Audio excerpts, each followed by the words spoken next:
Harry Potter और पारस पत्थर bye J.K. Rolling. अध्याय 8 जादुई काढ़े के टीचर। वो देखो, कहाँ, लाल बालों वाले लंबे लड़के के पास वाला चश्मे वाला। क्या तुमने उसका चेहरा देखा? क्या तुमने उसका निशान देखा? अगले दिन जिस पल हैरी ने अपने कमरा छोड़ा, उसी समय से उसके आसपास कानाफूसी होने लगी। क्लासरूम के बाहर लाइन लगाकर खड़े बच्चे पंजे के बल उचक कर उसे देखने की कोशिश करते रहे। कई तो गलियारे में बिना कारण आगे तक जाकर लौट आते थे और उसे घूरते हुए पास से गुजर जाते थे। हैरी की दिली ख्वाहिश थी कि वे ऐसा ना करें, क्योंकि वह क्लास का रास्ता खोजने में अपना पूरा ध्यान लगाना चाहता था। हॉगवर्ट्स में 122 सीढ़ियाँ थीं, कुछ चौड़ी और फैली हुई, कुछ संकरी और हिलती हुई। कुछ सीढ़ियाँ शुक्रवार को कहीं और ले जाती थीं, कुछ के बीच की एक सीढ़ी गायब थी और बच्चों को याद रखना पड़ता था कि उसे कूदकर पार करना है। ऐसे दरवाजे भी थे जो तब तक नहीं खुलते थे जब तक आप नम्रता से निवेदन ना करें या उन्हें सही जगह पर गुदगुदी ना करें। और ऐसे दरवाजे भी थे जो दरअसल दरवाजे थे ही नहीं, बल्कि ठोस दीवार थीं जो दरवाजे होने का नाटक कर रही थीं। यह याद रखना बहुत मुश्किल था कि कौन सी चीज़ कहाँ थी, क्योंकि हर चीज़ इधर से उधर घूमती रहती थी। तस्वीरों के अंदर के लोग एक दूसरे से मिलने आते जाते रहते थे। जब कोई भूत अचानक उस दीवार से तैरता हुआ आता था जिसे आप खोलने की कोशिश कर रहे हो, तो इससे बहुत सदमा लगता था। लगभग सिर कटा निक हमेशा गरुड़द्वार के नए विद्यार्थी को खुशी खुशी सही दिशा बता देता था। परंतु अगर आपको क्लास के लिए देर हो रही हो और पिब्स नाम का भूत रास्ते में मिल जाए, तो वह 2 तालाबंद दरवाज़ों और एक चालाक सीढ़ी के बराबर था। वह आपके सिर पर रद्दी कागज़ की टोकरी उड़ेल देता था, पैरों के नीचे से कालीन खींच लेता था, चौक के टुकड़े फेंक कर मारता था, या फिर आपके पीछे अदृश्य होकर आता था, आपकी नाक पकड़ लेता था और फिर जोर से खींचता था। तुम्हारी नक्कू मिल गई। अगर पिब्स से बुरा कोई हो सकता था तो वह था चौकीदार आर्गस फिल्च। इससे हैरी और रॉन की पहली ही सुबह मुठभेड़ हो गई। फिल्च ने देखा कि वे दरवाजे को ज़बरदस्ती खोलकर अंदर घुसने की कोशिश कर रहे थे। दुर्भाग्य से वह दरवाज़ा तीसरी मंजिल के उस गलियारे में ले जाता था जहां जाना मना था। वह यह मानने को तैयार ही नहीं था कि वे रास्ता भटक गए थे, और उसे पूरा विश्वास था कि वे जानबूझकर अंदर घुसने की कोशिश कर रहे थे। वह उन्हें तहखाने में बंद करने की धमकी दे रहा था, परंतु तभी वहां से गुजर रहे प्रोफेसर क्विरिल ने उन्हें बचा लिया। फिल्च के पास एक बिल्ली थी जिसका नाम था मिसेस नॉरिस, जो दुबली पतली और धूल के रंग की थी। फिल्च की तरह उसकी आंखें भी लैंप जैसी दिखती थीं और बाहर को निकली हुई थी। वह अकेली गलियारों की रखवाली करती थी।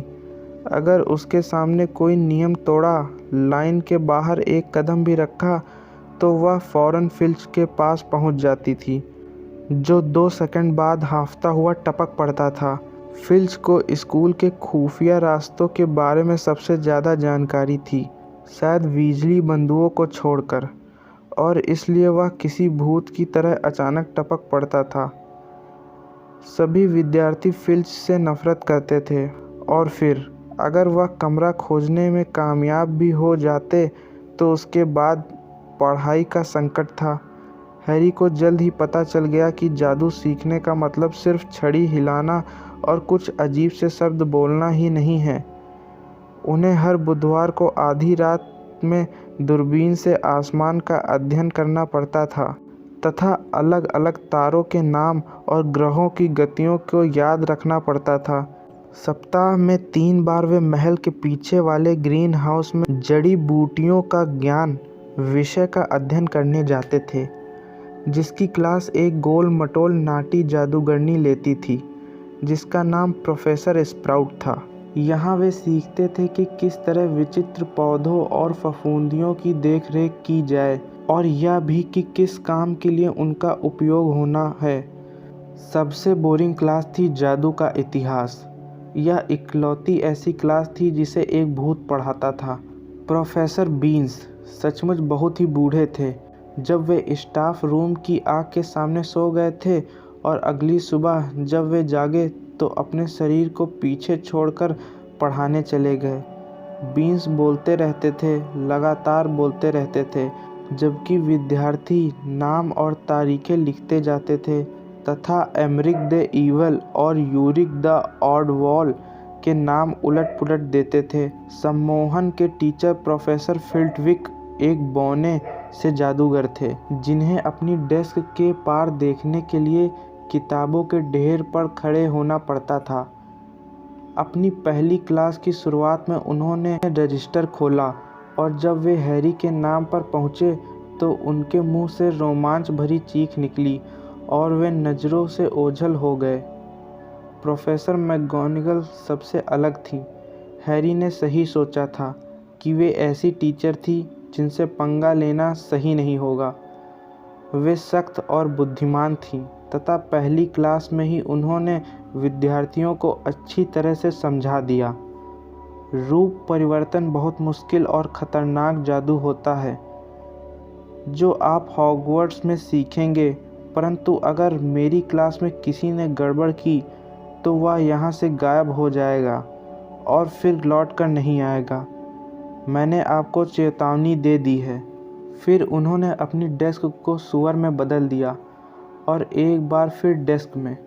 सभी उनसे बहुत प्रभावित हुए और वे भी ऐसा करने के लिए उतावले हो रहे थे, परंतु जल्द ही उन्हें पता चल गया कि वे काफ़ी लंबे समय तक फर्नीचर को जानवरों में नहीं बदल पाएंगे।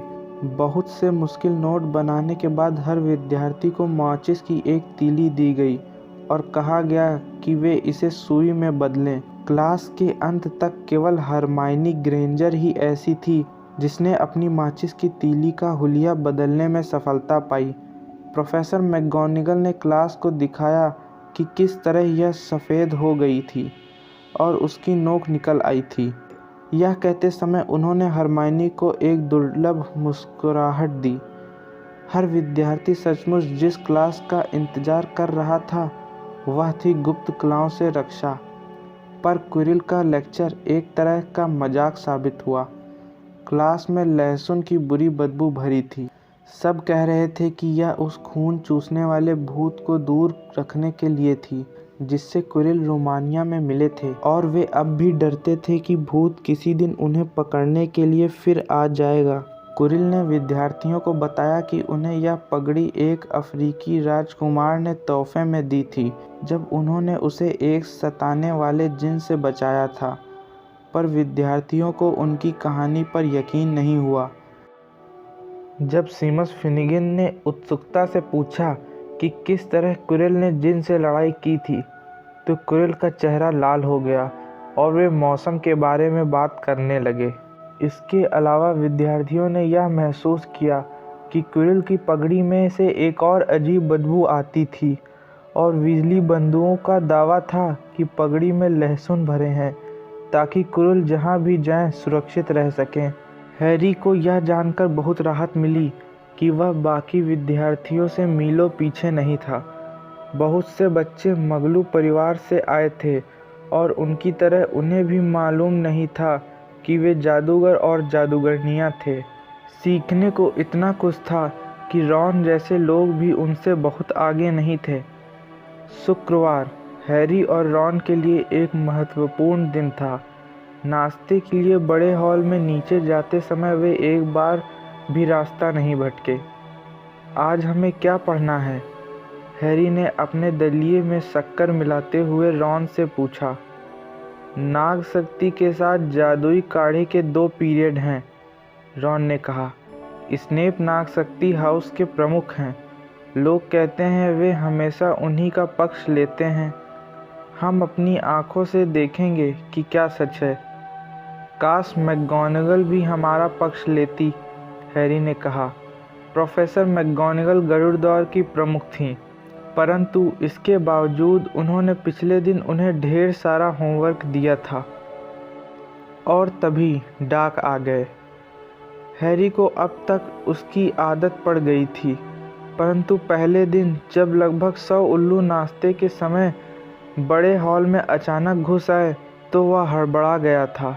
यह उल्लू तब तक टेबलों के ऊपर गोल गोल घूमते रहे जब तक कि उन्हें उनके मालिक नहीं दिखे और उन्होंने चिट्ठियां तथा पैकेट उनकी गोद में नहीं डाल दिए। हेडविग हैरी के लिए अब तक कुछ नहीं लाई थी। वह कई बार आई जरूर थी, परंतु उसके कानों को कुतरकर और थोड़ा टोस्ट खाकर स्कूल के दूसरे उल्लुओं के साथ सोने के लिए उल्लू खाने में चली गई थी। परंतु इस सुबह वह मुरब्बे और शक्कर के डिब्बों के बीच में उड़ती हुई आई और हैरी की प्लेट में एक चिट्ठी टपका दी। हैरी ने उसे तत्काल पकड़ लिया। प्रिय हैरी, इसमें लिखा था और लिखावट बहुत बुरी थी। हम जानते हैं कि शुक्रवार को तुम्हारी आधी छुट्टी रहती है। क्या तुम 3 बजे के करीब हमारे यहाँ आकर हमारे साथ एक कप चाय पियोगे? हम जानना चाहते हैं कि तुम्हारा पहला सप्ताह कैसा रहा। हेडविग के साथ ही जवाब भिजवा देना, हैग्रिड। हैरी ने रॉन से कलम उधार ली और उसी चिट्ठी के पीछे लिख दिया, हाँ क्यों नहीं, ज़रूर मिलेंगे। और फिर उन्होंने हेडविग को चिट्ठी के साथ रवाना कर दिया। हैरी की किस्मत अच्छी थी कि वह हैग्रिड के साथ चाय पीने के लिए उत्सुक था, क्योंकि जादुई काढ़े की क्लास उसके लिए अब तक की सबसे बुरी घटना साबित हुई। सत्र की शुरुआती दावत में हैरी ने सोचा था कि प्रोफेसर स्नेप उसे नापसंद करते थे। जादुई काढ़े के पहले पीरियड के बाद वह जान गया कि वह गलत था। स्नेप हैरी को नापसंद नहीं करते थे, वे उससे नफरत करते थे। जादुई काढ़े की क्लास एक तहखाने में लगती थी। मुख्य महल की तुलना में यहाँ अधिक ठंडक रहती थी। दीवारों पर हर तरफ कांच के जार रखे थे और इनमें मरे हुए जानवर अचार की तरह तैरते ना होते तो भी यह जगह बहुत डरावनी लगती। फ्लिटविक की तरह स्नेप ने भी रजिस्टर निकालकर क्लास लेना शुरू किया और फ्लिटविक की तरह ही वे भी हैरी के नाम पर आकर ठहर गए। अरे हाँ, उन्होंने धीरे से कहा, हैरी पॉटर, हमारा नया हीरो। ड्रेको मेलबॉय और उसके दोस्त क्रैब व गोयल मुंह पर हाथ रखकर हंसने लगे। सबके नाम पुकारने के बाद स्नेप ने क्लास की तरफ देखा। उनकी आंखें हैग्रिड की आंखों की तरह काली थी, परंतु उनमें हैग्रिड जैसी कोमलता नहीं थी। उनकी आंखें ठंडी और भावहीन थी तथा उन्हें देखकर आपको अंधेरी सुरंगों की याद आ जाती थी। आप यहाँ पर जादुई काढ़ा बनाने की सूक्ष्म विज्ञान और सटीक कला सीखने के लिए आए हैं, उन्होंने बोलना शुरू किया। उनकी आवाज़ कानाफूसी से अधिक ऊंची नहीं थी, परंतु विद्यार्थियों को हर शब्द साफ सुनाई दे रहा था। प्रोफेसर मैकगोनागल की तरह ही स्नेप के पास भी क्लास को बिना प्रयास किए चुप रखने की प्रतिभा थी। चूँकि यहाँ पर छड़ी हिलाने का महत्वपूर्ण काम बहुत कम होता था, इसलिए तुम में से कईयों को यह विश्वास नहीं होगा कि यह भी जादू है। मुझे उम्मीद नहीं है कि तुम लोग उबलती हुई कढ़ाइयों से उठने वाले लहराते धुएं को सुंदरता को कभी समझ पाओगे, या इंसान की नसों में जाने वाले रसों की नाजुक शक्ति को पहचान पाओगे, जो दिमाग को वश में कर लेते हैं और इंद्रियों पर काबू कर लेते हैं। मैं तुम्हें यह सिखा सकता हूँ कि शोहरत को बोतल में कैसे बंद कर सकते हैं, गौरव को कैसे उबाल सकते हैं और यहाँ तक कि मौत पर ढक्कन कैसे लगा सकते हैं, बशर्ते तुम इतने बड़े मूर्खों का समूह ना हो जिन्हें मुझे आमतौर पर पढ़ाना पड़ता है। इस छोटे से लेक्चर के बाद काफ़ी देर चुप्पी छाई रही। हैरी और रॉन भौहें उठाकर एक दूसरे की तरफ देख रहे थे। हरमाइनी ग्रेंजर अपनी सीट के कोने पर खिसक गई और यह साबित करने के लिए उतावली दिख रही थी कि वह मूर्ख नहीं थी। पॉटर, स्नेप ने अचानक कहा, अगर मैं इस फोल्ड कि जड़ी के चूर्ण को वर्मवुड के साथ मिलाऊं तो मुझे क्या मिलेगा? कौन सी जड़ी के चूर्ण को किसके सार में? हैरी ने रॉन की तरफ देखा। उसके चेहरे पर भी उतनी ही हवाइयाँ उड़ रही थीं जितनी कि हैरी के चेहरे पर। हरमाइनी का हाथ हवा में तलवार की तरह खड़ा था। मैं नहीं जानता सर, हैरी ने कहा। स्नेप के होंठ व्यंग्यात्मक मुस्कान से सिकुड़ गए। शोहरत ही सब कुछ नहीं होती। उसने हरमाइनी के हाथ को अनदेखा कर दिया। हम एक बार और कोशिश करते हैं। पॉटर, अगर मैं तुम्हें बिजोवा लाने के लिए कहूँ तो तुम उसे कहाँ ढूंढोगे? हरमाइनी ने अपने हाथ को इतना ऊंचा उठा लिया जितना वह सीट पर बैठे हुए उठा सकती थी, परंतु हैरी को इस बात का रत्ती भर भी अंदाज़ा नहीं था कि बिजोवा किस बला का नाम है। उसने कोशिश की कि वह मेलबॉय और क्रैब गॉयल की तरफ ना देखे, जो हंसी के मारे दोहरे हुए जा रहे थे। मैं नहीं जानता सर। ऐसा लगता है यहाँ आने से पहले तुमने किताब खोलकर भी नहीं देखी, है ना पॉटर? हैरी ने उन ठंडी आंखों में सीधे देखने के लिए अपनी ताकत बटोरी। उसने डर्सली के घर में अपनी किताबों को खोलकर देखा था, परंतु क्या स्नेप उससे यह उम्मीद कर रहे थे कि उसने 1000 जड़ी बूटियाँ और फफूंदियों में लिखी हर बात याद होगी? स्नेप ने एक बार फिर हरमाइनी के हिलते हुए हाथ को अनदेखा कर दिया। पॉटर, अच्छा यह बताओ, मोनक्स हुड और वोल्फस बेन में क्या अंतर होता है? इस बार हरमाइनी उठकर खड़ी हो गई और उसका हाथ तहखाने की छत को छूने लगा। मैं नहीं जानता, हैरी ने धीरे से कहा। मुझे लगता है हरमाइनी जानती है। आप उसी से क्यों नहीं पूछ लेते? कुछ बच्चे हंस पड़े। हैरी की निगाह सीमस से मिली, जिसने उसे आंख मारी। बहरहाल स्नेप इस बात से खुश नहीं हुए। उन्होंने हरमाइनी को डांटते हुए कहा, बैठ जाओ। और पॉटर, तुम्हारी जानकारी के लिए बता दूं कि एक्सफोर्डेल और वर्मवुड नींद का इतना शक्तिशाली काढ़ा बनाते हैं कि जिन्हें जिंदा मौत का घूंट कहा जाता है। बिजोआ एक पत्थर है जिसे बकरी के पेट से निकाला जाता है और यह ज़्यादातर जहरों से बचाता है। जहाँ तक मोनक्स हुड और वोल्फस बेन का सवाल है, यह दोनों एक ही पौधे का नाम है जिसे इकोनाइट या वत्सनाभ भी कहते हैं। तो तुम लोग इसे लिख क्यों नहीं रहे हो? अचानक चमड़े के कागज़ और कलम निकालने की आवाज़ आने लगी। इस आवाज़ के ऊपर स्नेप ने कहा, और पॉटर, तुम्हारी बदतमीजी के लिए गरुड़द्वार के 1 पॉइंट काट लिया जाएगा। जादुई काढ़े की क्लास जब आगे बढ़ी तब भी गरुड़द्वार की स्थिति में कोई सुधार नहीं हुआ। स्नेप ने उनकी जोड़ियां बना दी और उन्हें छाले ठीक करने वाला एक आसान सा जादुई काढ़ा बनाने का काम दे दिया। स्नेप अपने लंबे काले चोगे में चारों तरफ घूमकर देखते रहे कि वे सूखी हुई बिच्छू की बूटी और सांप के जहरीले दांत के चूर्ण को किस तरह से तौल रहे हैं। मेलफॉय को छोड़कर उन्होंने हर एक की आलोचना की। ऐसा लग रहा था जैसे वे मेलफॉय को पसंद करने लगे थे। जब वे सबको यह बता रहे थे कि मेलफॉय ने अपनी सींग वाले घोंघे को इतनी अच्छी तरह से उबाला था, तभी एसिड के हरे धुएं का बादल उठा और कमरे में एक सनसनाती हुई आवाज़ भर गई। नेविल ने ना जाने कैसे सीमस की कढ़ाई को एक मुड़े हुए गोले में बदल दिया था और कढ़ाई में भरा काढ़ा पत्थर के फर्श पर बिखर रहा था और लोगों के जूतों में छेद कर रहा था।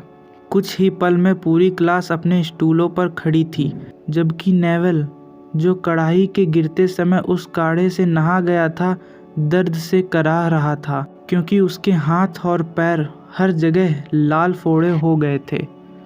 मूर्ख लड़के, स्नेप ने गर्राते हुए कहा और अपनी छड़ी को एक बार घुमाकर फैले हुए काढ़े को साफ किया। मुझे लगता है तुमने कढ़ाई को आग पर से उतारने से पहले ही उसे सही से काढ़े मिला दिए होंगे।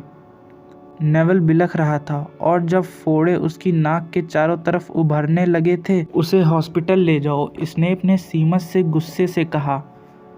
फिर वे हैरी और रॉन की तरफ मुड़े जो नेवल के पास वाली टेबल पर काम कर रहे थे। और पॉटर तुमने उसे क्यों नहीं बताया कि इस समय काढ़े नहीं मिलाना चाहिए? तुम्हें ऐसा लगा होगा कि अगर वह गलती कर देता तो तुम्हारा काम ज़्यादा अच्छा होगा, है ना पॉटर? तुमने गरुड़ दौड़ का एक और पॉइंट कम कर दिया है। यह सरासर अन्याय था। और हैरी ने बहस करने के लिए अपना मुंह खोला, परंतु रॉन ने कढ़ाई के पीछे से उसे पैर मारा। बात को आगे मत बढ़ाओ, वह बुदबुदाया। मैंने सुना है कि स्नेप बहुत बुरे हो सकते हैं। जब वे लोग 1 घंटे बाद तहखानों की सीढ़ियों के ऊपर से चढ़ रहे थे तो हैरी का दिमाग तेजी से घूम रहा था और उसका उत्साह बिल्कुल ठंडा पड़ चुका था। पहले ही सप्ताह में उसने गरुड़ दौड़ के 2 पॉइंट गंवा दिए थे। स्नेप उससे इतनी नफरत क्यों करते थे? दिल पर मत लो, रॉन ने कहा। स्नेप हमेशा फ्रेड और जॉर्ज के लिए भी पॉइंट काटते रहते हैं। क्या मैं तुम्हारे साथ चलकर हैग्रिड से मिल सकता हूँ? 3 बजने में 5 मिनट पर वे लोग महल से निकले और मैदान के पार चले गए। हैग्रिड अंधेरे जंगल के कोने पर लकड़ी के एक छोटे से घर में रहता था। सामने वाले दरवाजे के बाहर एक धनुष और जूते की जोड़ी रखी थी। जब हैरी ने दरवाज़ा खटखटाया तो उन्हें अंदर से ज़बरदस्त उथल-पुथल की आवाज़ सुनाई दी, साथ ही कुत्ते की कई बार भौंकने की तेज़ आवाज़ें भी। फिर हैग्रिड की आवाज़ गूंजी, पीछे हटो, फैग पीछे। जब हैग्रिड ने दरवाज़ा खोलकर झाँका तो उन्हें दरार में से उसका बड़ा बालों वाला चेहरा दिखा। रुक जाओ, उसने कहा, पीछे हटो फैग। अंदर केवल एक ही कमरा था। छत से सूअर का सूखा गोश्त और जंगली मुर्गियां लटक रही थीं। खुली आग पर एक तांबे की केतली उबल रही थी। एक कोने में एक बड़ा सा बिस्तर था जिस पर पैबंद लगा गद्दा डला था। आराम से बैठो, हैग्रिड ने कहा और फैंग को छोड़ दिया, जो सीधे रॉन की तरफ लपका और उसके कान चाटने लगा। जाहिर था हैग्रिड की ही तरह फैग भी उतना खूंखार नहीं था जितना कि दिखता था। यह रॉन है, हैरी ने हैग्रिड को बताया, जो चाय की बड़ी केतली में उबलता हुआ पानी डाल रहा था और एक प्लेट में रॉक केक रख रहा था। एक और वीजली है, हैग्रिड ने रॉन के चकत्तों की तरफ देखते हुए कहा। हमारी आधी जिंदगी तुम्हारे जुड़वा भाइयों को जंगल से दूर भगाते भगाते गुजरी है। रॉक केक ने उनके दांत लगभग तोड़ दिए, परंतु हैरी और रॉन ने ऐसा नाटक किया जैसे उन्हें यह सचमुच अच्छे लग रहे थे। फिर उन्होंने हैग्रिड को अपनी क्लास के बारे में बताया। फैग ने हैरी के घुटने पर अपना सिर टिका दिया और उसके कपड़ों पर लार टपकाने लगा। जब हैग्रिड ने फिल्च को बुढ़ा खूसट कहा तो हैरी और रॉन बेहद खुश हुए। और जहाँ तक उस बिल्ली मिसेस नॉरिस का सवाल है, हमारी इच्छा है कि हम किसी दिन उसकी मुलाकात फैग से करवा दें। तुम जानते हो, जब भी हम स्कूल जाते हैं वह हर जगह हमारे पीछे पीछे चली आती है। हम उससे पीछा नहीं छुड़ा पाते। फिल्च ने उसे इस काम पर लगा रखा है। हैरी ने हैग्रिड को स्नेप की क्लास के बारे में बताया। रॉन की तरह ही हैग्रिड ने भी हैरी को समझाया कि वह इसकी चिंता ना करे, क्योंकि स्नेप सभी विद्यार्थियों से चिढ़ते हैं, परंतु ऐसा लगता है जैसे वे मुझसे सचमुच नफरत करते हैं। बकवास, हैग्रिड ने कहा, वे ऐसा क्यों करेंगे? परंतु हैरी ने देख लिया कि यह बोलते समय हैग्रिड ने उससे नज़रें चुरा ली थीं। और तुम्हारे भाई चार्ली के क्या हालचाल हैं? हैग्रिड ने रॉन से पूछा। हमें वह बहुत पसंद था। जानवरों के मामले में उसका मुकाबला नहीं था। हैरी सोचने लगा कि कहीं हैग्रिड ने जानबूझकर तो विषय नहीं बदल दिया। जब रॉन हैग्रिड को चार्ली और ड्रैगन के उसके काम के बारे में बता रहा था तो हैरी ने कागज़ का वह टुकड़ा उठा लिया।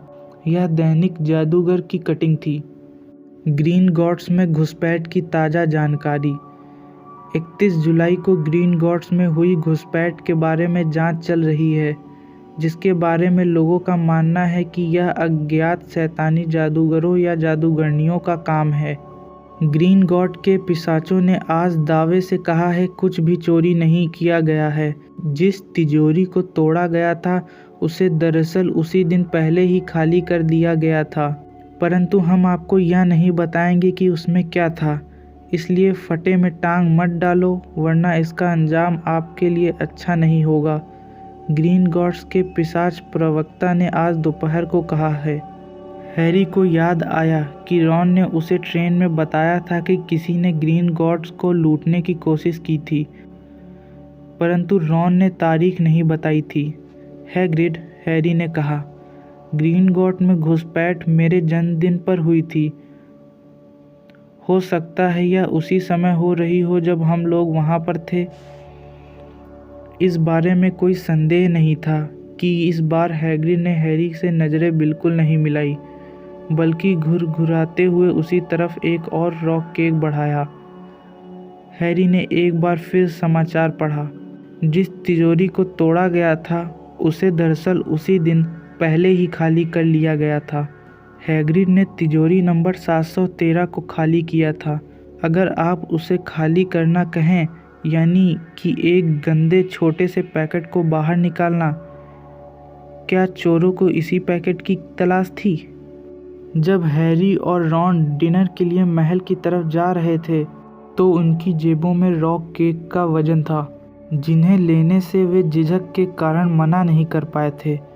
हैरी ने सोचा कि उसकी क्लासों में उसे सोचने का इतना सामान नहीं मिला था जितना उसे हैग्रिड के साथ चाय पीने में मिला। क्या हैग्रिड ने वह पैकेट सही समय पर निकाल लिया था? वह पैकेट अब कहाँ था? और क्या हैग्रिड स्नेप के बारे में ऐसा कुछ जानता था जो वह हैरी को बताना नहीं चाहता था?